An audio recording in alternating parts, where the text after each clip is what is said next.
hub and our disc, wire wheeled the hub. I was gonna actually paint it with steel at first, but then I wire wheeled it and it cleaned up pretty good. Not important enough to pay to get this hand polished. Took a Scotch-Brite, cleaned up our inner part of our disc here to make shine. I have the shock back on here.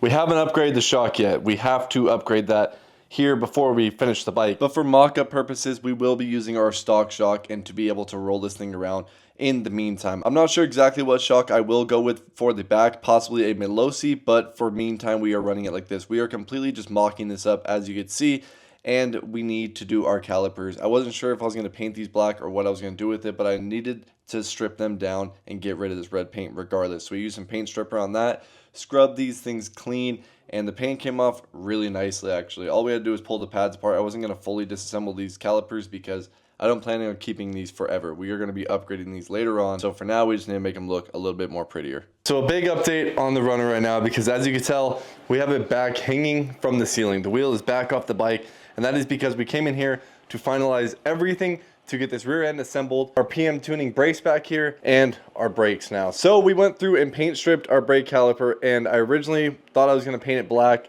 and then once I hit the paint stripper on it, I was like, everything else is polished.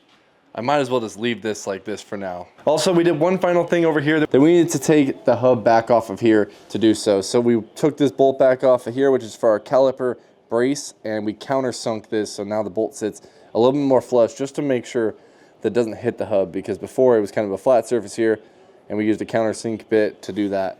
Now we got our caliper, and it's time to finally mount up the wheel again, mount up our brace. So let's get this wheel thrown back together, get everything assembled. We have our full kit here from PM Tuning with the instructions and all the hardware and these pretty anodized pieces to finally assemble on our runner block. I've been excited to put this together because this will make this thing look so much better. We put some anti-seize on our shaft here, slid our hub on there, and now we are using the proper hardware and everything we need for this brace. Before we just mocked it up with the original nut, but now we have this one that goes into the torsion arm itself, and this washer here that aligns perfectly with our hub bolt. We slid our caliper on, and then we slid our wheel on. We had to get everything tightened up now, and we used some blue Loctite on pretty much everything here just because now we're kind of going for a final mock-up. Next thing we need to do was start assembling everything for our brace now that we got our wheel on. So we tightened all those down using some Loctite and getting everything mounted up. Now for this, you want to make sure you're looking over the instructions because it mentions that you need to possibly shim this if you don't have the proper play